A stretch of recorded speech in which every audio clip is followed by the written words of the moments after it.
Hello everyone. आज बहुत दिन बाद मैं ये व्लॉग कर रही हूँ। आजकल मौका ही नहीं मिलता है, बच्चों में मैं इतना ज़्यादा बिजी रहती हूँ कि बस टाइम ही नहीं मिलता। शॉर्ट्स जैसे तैसे बनते हैं वो ही डाल पाती हूँ। तो ये वीडियो है टिया के बर्थडे वाले दिन का, और हम लोगों को एक बाहर गेट टुगेदर करना था। तो मैं और मेरे हस्बैंड आ गए थे सनफ्लावर रेस्टोरेंट, जो हमारे स्टेशन एरिया में ही है। और यहाँ पर ये जो आप ग्राउंड देख रहे हैं ये नीचे की तरफ है। यहाँ पे हमारी एक पार्टी ऑलरेडी हो चुकी थी, मेरे फादर का रिटायरमेंट हमने यहीं किया था। तो फिर हम लोगों ने ऊपर यहाँ पे एक हॉल बना रखा है इन्होंने, यहाँ पर आए जहाँ पे हमें उसका टिया का बर्थडे सेलिब्रेशन करना था। तो हॉल हमने पहले देख लिया और हम ओनर को कॉल कर रहे थे, हमें थोड़ी बहुत बात कर रही थी regarding decoration and all things. तो वो सब बात करके फिर हम लोग वापस रिटर्न हो गए अपने घर के लिए। और मार्केट में इतने सुंदर गणपति जी बिठाए हुए थे ना, उनको देख के तो मेरा मन इतना खुश हो गया। फिर रात को हम लोग चले जाते हैं, मैं और मेरी बहन मेरी स्कूटी पे थे और बाकी लोग गाड़ी से आ रहे थे अलग अलग। तो हम लोग सबसे पहले पहुंच जाते हैं रेस्टोरेंट, और मैंने रास्ते से टिया के लिए एक जो पार्टी पॉपर होता है वो लिया था। और केक हमने ऑनलाइन ऑर्डर किया था, तो हम उसी के लिए नीचे वेट करने लग गए थे। कितना ही अच्छे से तैयार हो लो, कुछ कर लो, पता नहीं, ना कोई फ़ोटो खींचने वाला है मेरे पास, तो ना कोई वीडियो बनाने वाला है। अब मेरी बहन को ही देखो, कितना उसको आफत लग रही है कि एक ढंग की फ़ोटो वीडियो नहीं बना के दे सकती वो। खैर, वीडियो जैसी तैसी बन गई। उसके बाद फिर हम लोग जब केक का वेट कर रहे थे नीचे, तो फिर सबसे पहले आते हैं मेरे हस्बैंड, जो डैडी मम्मी मम्मी जी और सब बच्चों को लेके आ गए थे। भैया और भाभी बाइक से अलग आ रहे थे। तो सब लोग ऐसे एक एक करके वहाँ पहुँच चुके हैं। ये हमारी टिया का सेकंड बर्थडे है, और टिया का फर्स्ट बर्थडे भी हम लोगों ने बाहर ही सेलिब्रेट किया था। और ये आ गई हमारी टिया रानी, जिसको मैंने बहुत ही एक लाइट वेट फ्रॉक में रेडी किया था। और वो बहुत ज़्यादा एक्साइटेड थी, और अपने उसको मैंने एक टियारा पहनाया था, तो बिल्कुल किसी को अपने हेड को छूने भी नहीं दे रही थी। कोई भी हाथ मत लगाओ, मतलब उसका जो गेटअप है वो डिस्टर्ब नहीं होना चाहिए। फिर पीछे पीछे आ जाते हैं भैया और भाभी, और उनको मैंने बोला थोड़ा सा तो पोज दे दो, तो बड़ी मुश्किल से वो लोग मुस्कुराते मुस्कुराते उन्होंने पोज दिया। उसके बाद हमने 2 केक ऑर्डर किए थे, जस्ट सामने ही दुकान थी वहीं से, लेकिन हमने ऑनलाइन ऑर्डर किया। मेरी बहन का ऐसा कहना था कि अपन को सस्ते पड़ जाएंगे, ऐसा पता नहीं होता है कि नहीं, मुझे तो यकीन नहीं है। बट हाँ, फिर भी हमने 2 केक ऑर्डर किए, एक ब्लैक फॉरेस्ट था और एक हमें बटर स्कॉच बहुत पसंद है, तो हमने 2 ऑर्डर करे वहाँ से केक। तो यहाँ हम लोग केक कटिंग की तैयारी कर रहे थे। ऑलरेडी हम लोग काफ़ी लेट हो चुके थे, बिकॉज केक आने में काफ़ी टाइम लग गया था। 2 ऑर्डर थे, वो भी कोई 2 लोग अलग अलग लेके आए थे। फिर जल्दी जल्दी हम लोगों ने केक को सेट किया, और फिर हमने टिया से केक कटिंग करवाई थी।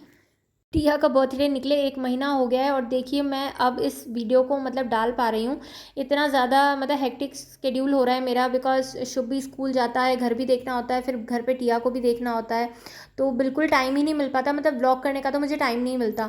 उसके बाद मैं कहीं बाहर भी नहीं निकल पाती, बिकॉज बच्चों के साथ ही इतना घिरी रहती हूँ। घर में शादी भी आ रही है, तो इस वजह से इधर उधर मेरी तो भाग दौड़ी ख़त्म नहीं हो रही। और फिर हस्बैंड भी यहाँ नहीं है, तो लेके कौन जाए, तो मेरा तो आना जाना ही नहीं हो पाता। ना मैं कुछ व्लॉग बना पाती, ना वीडियो बना पाती, ना कोई जगह एक्सप्लोर कर पाती। तो चैनल तो बस मैंने चला लिया ऐसी खुशी के लिए कि एटलीस्ट बस मेरे पास एक काम रहे। इस चैनल को चलाने का मेन उद्देश्य मेरा यही है कि क्योंकि मैंने जॉब छोड़ दी, तो मुझे अब ऐसा लगता है कि कहीं तो मेरा कुछ जो टाइम है वो कहीं तो यूज़ हो, मेरी लाइफ में कोई एक ड्यूटी हो कि हाँ मुझे कुछ करना है, वरना खाली बैठे बैठे तो मैं खुद पागल हो जाऊँगी। तो इस वजह से मैं इस चैनल को चला रही हूँ। फिर आता है केक कटिंग का टाइम। तो हम लोगों ने 2 केक ऑर्डर किए थे, जैसा कि आपको मैं पहले भी बता चुकी हूँ। और फिर उसके बाद हम लोगों ने दोनों केक्स में कैंडल्स लगाई, और एक पार्टी पॉपर भी लेके आई थी मैं। और फिर उन सबको थोड़ा बहुत हम लोगों ने फ़ोटो सेशन किया। और मेरे तो बाल एज़ यूजुअल कभी सेट नहीं होते, सब मुझसे परेशान है, मैं खुद भी अपने बालों से परेशान हूँ कि मेरी हेयर स्टाइल कभी सेट नहीं होती, कभी इधर कभी उधर। मेरे फादर भी इतना गुस्सा होते हैं कि जब फादर नहीं, मेरे हस्बैंड भी बोलते हैं यार तुम्हारे कभी भी हेयर सेट नहीं होते, आखिर क्या प्रॉब्लम है, कभी तुम इधर क्लचर खोल के इधर मोड़ लेते हो, कभी उधर मोड़ लेते हो, मतलब क्या ही प्रॉब्लम है। और देख रहे हो आप टिया कितनी खुशी से केक कटिंग कर रही है उसके पापा के साथ। मेरे बच्चों की खासियत है, जब भी पापा आते हैं बाहर से उनके, तो वो मुझे भूल जाते हैं। उनको फिर मैं नहीं चाहिए, फिर उनको पापा चाहिए दिन रात, चाहे उसके पापा 2 दिन के लिए आएँ चाहे 1 दिन के लिए ले आएँ।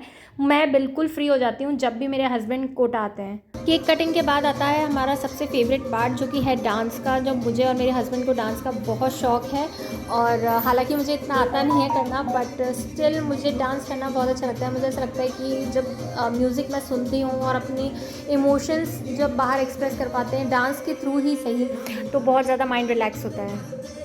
तो पहले तो मैं और मेरी सिस्टर डांस कर रहे थे, हस्बैंड भी करने लगे थे, उतने में शुभू गुस्सा हो गया था, तो वो पहले उसको मना के आए।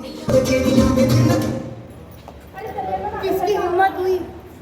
फिर आता है किसी भी पार्टी का सबसे फेवरेट टाइम, वो है खाना पीना। अब भाई खाना पीना देखिए आपको दिख ही रहा होगा। हमारा मेन्यू था छोले भटूरे और चावल, एक्चुअली जीरा राइस, और हमने फिर एक दाल भी मंगाई थी बिकॉज़ मुझे और मेरी बहन को दाल चावल तो बहुत ही ज़्यादा पसंद है। तो हम कोई भी पार्टी में जाते हैं तो दाल चावल के बिना तो मेरा खाना ही अधूरा हो जाता है।